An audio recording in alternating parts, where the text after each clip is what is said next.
the stately elegance of the Pine Needles Resort. All that and more coming up today on Club Golf.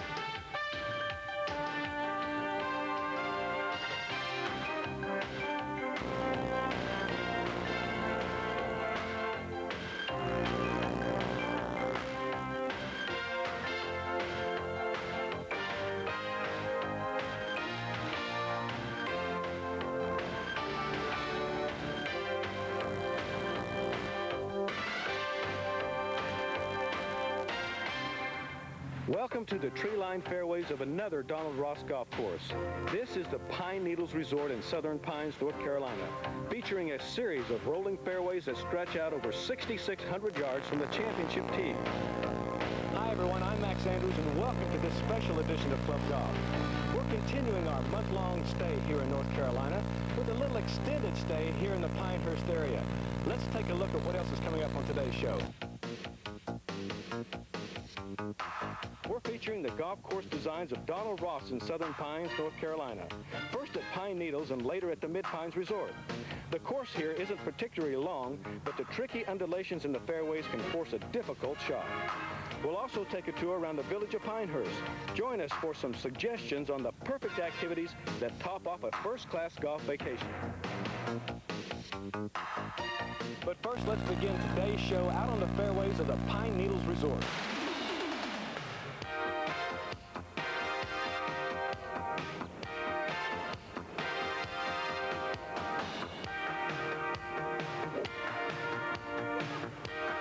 It's a old Donald Ross course that was built in 1927. It was originally built by the folks that operated the Pinehurst Hotel, and it was designed really to be more a really upscale, fine facility, which now a hospital. And then during the war, it was taken over by the government and went through a series of different things. And then the Bells purchased it in 1958, and have been operating it ever since.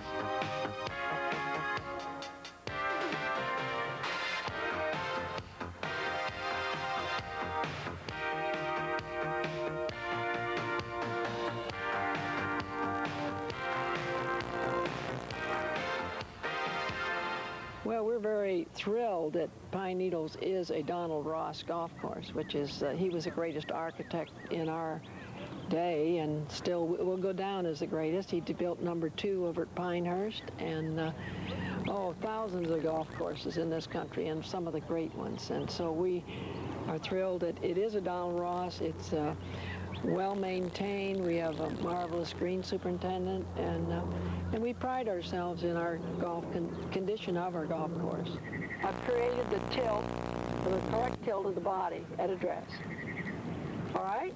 The Pine Needles Resort can lay claim to a rich legacy. Peggy Kirk Bell is not only the owner of the resort, she was also one of the founders of the LPGA Tour.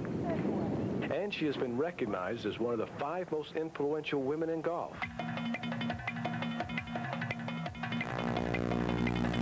She also serves as a tour guide of sorts, leading an intrepid group of students through the twisted jungle of golf instruction. It's a teaching series developed by Mrs. Bell called Gafari. Well, that's one of the most exciting things that we have at Pine Needles. We have the wonderful group of women that want to learn to play golf and those that want to really better their golf. We just happen to be having one on right now this week. It's our spring golfari, we call them. And we'll have 138 women, and half of them are playing golf right now, and the other half are in here working very hard at their golf swing. We've really been in the golf school business for, about 26 years, so they were really one of the founders of the golf school business, and really it's just amazing how much it's grown, and we think a lot of the success of why we've had these camps is just really having fun while they're learning.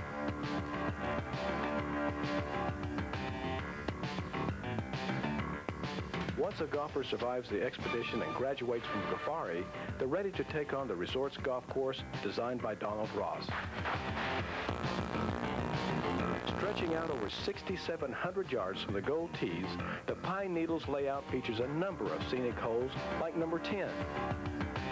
It's a par 5 that features a tee shot over an immediate water hazard.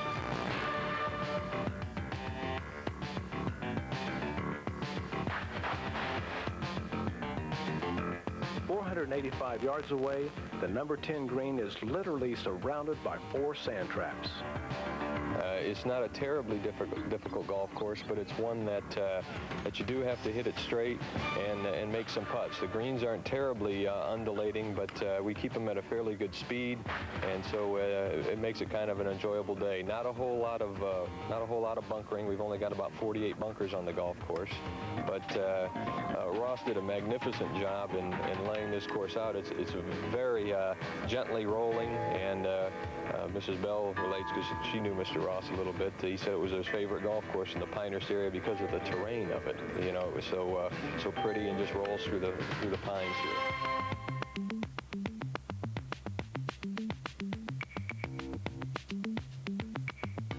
The Pine Needles course has also been selected to host a Women's U.S. Open Championship in 1996.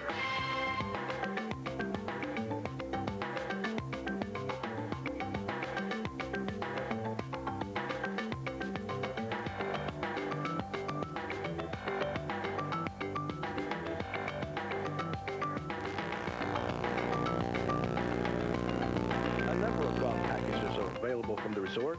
Depending on the season, expect to pay anywhere from $160 to $354 for lodging, meals, and golf.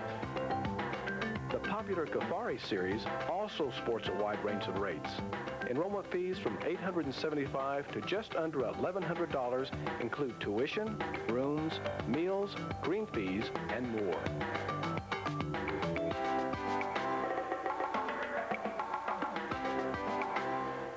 Coming up next, a perfect complement to any golf vacation in North Carolina. We'll give you some ideas right after this.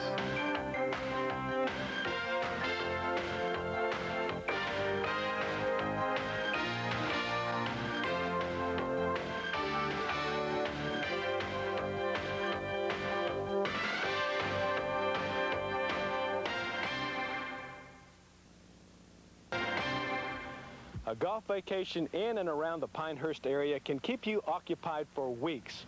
But when you're not on the links, there's also a lot of other things to do.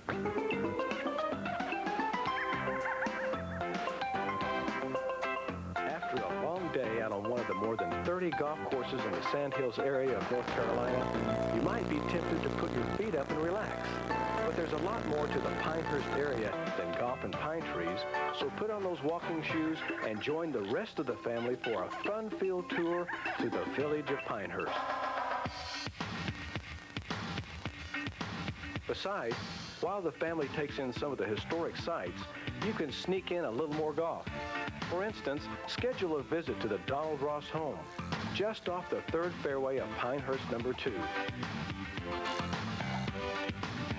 Mr. and Mrs. Wayne Ashby have restored the historic home both inside and out,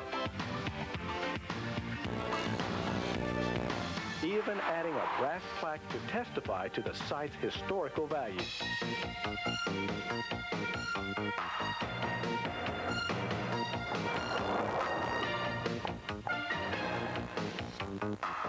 One of the best ways to see the villages is to hop aboard a horse-drawn carriage.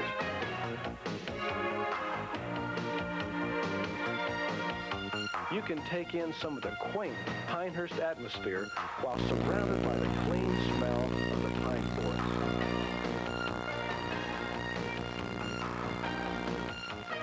If the thrill of athletics is still in your heart, you can join the crowd for some lawn bowls. Or better yet, sneak out for another round of golf at one of the area's public courses.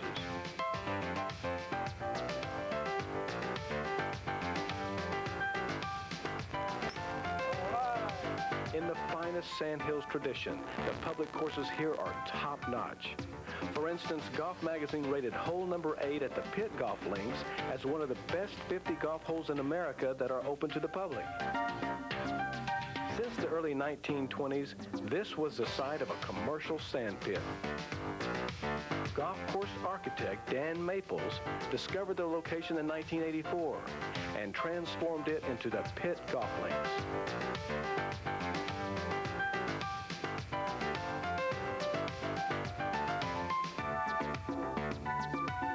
Maples' design plays 6,600 yards from the screw tee markers. From this vantage point, you're witness to a masterful work of sculpture. The effort Maples put into shaping the land culminated in the signature hole, number 15, where the green is surrounded by rolling mounds of earth.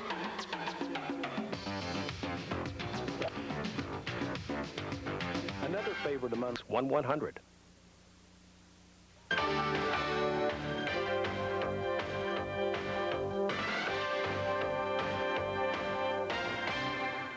You know, the demanding Donald Ross golf courses here in North Carolina really require a little special attention to your golf game. Well, let's go to the pro shop for some private lessons before we get out on the golf course.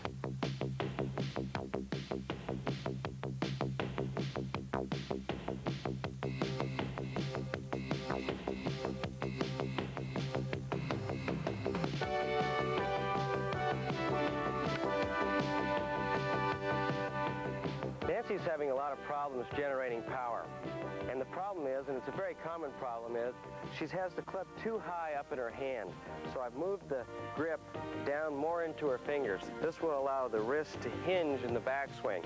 Also, she had too much tension in her arms. Okay, Nancy, what I'm going to try and get you to do is have the club more across your fingers in here. Not up there, but down in the fingers and shut. Then this V will be right there, okay?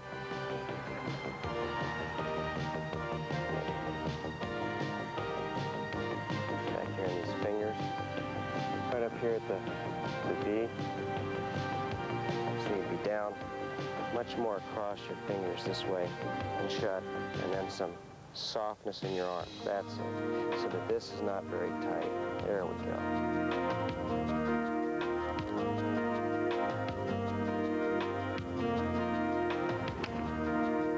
That's it. What we've done here is we've moved the grip much deeper down into Nancy's fingers. This will allow her to use her hands much better and get a full wrist break at the top of the backswing. Second, we've reduced the tension in her arms and wrists. We've really lightened those hands and arms up. As you can see, that allowed her to make a much fuller golf swing and will help create much more power for Nancy. I hope this tip will help you.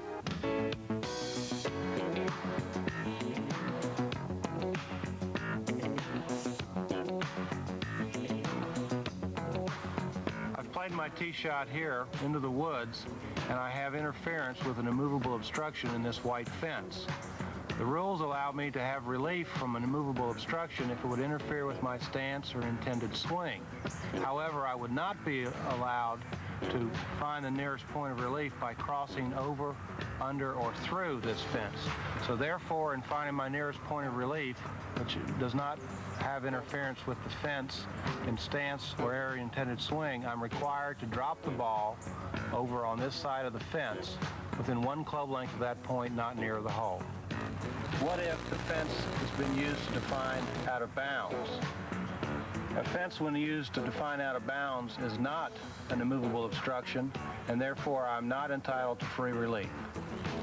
What if the fence has been used to define out of bounds and the fence interferes with my intended swing? If the fence has been used to define out of bounds, I am not entitled to free relief, as it's not considered an immovable obstruction. Join us next week on Club Golf as we conclude our 4-week tour of North Carolina with a trip to the Atlantic coast. Our first stop, the 3 courses at the Sea Trail Plantation and Sunset Beach. Willard Bird, Reese Jones, and Dan Maples each designed courses here that feature large stands of live oak trees, lots of water, and lightning-fast bent grass greens. Then it's on to the Bald Head Island Golf Club. Water comes into play on 16 holes at this George Cobb layout, located 3 miles off the North Carolina coast in the Atlantic Ocean. And we'll wrap up things with a preview of the Japan Airlines Big Apple Classic presented by Golf Magazine. Betsy King will take on 143 LPGA stars in her attempt to make history by capturing her 3rd straight Big Apple Classic.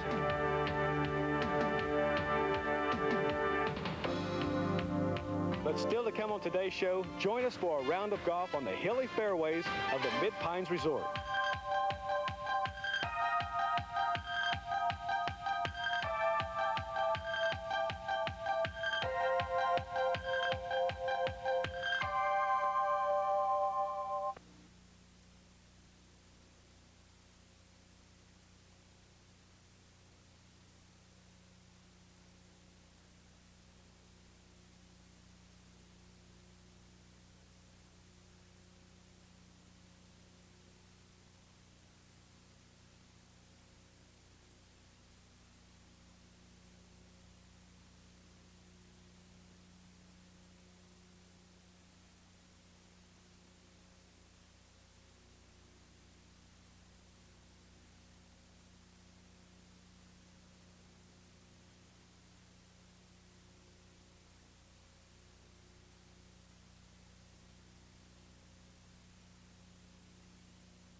Ross completed his masterpiece at the Pinehurst Resort near the turn of the century, he turned his attention to sculpting the rolling hills in Southern Pines, North Carolina, into what would become the Mid-Pines Golf Course.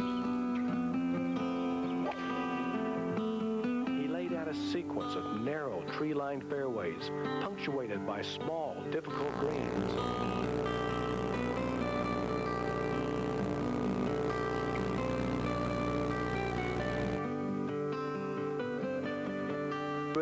Visit NC.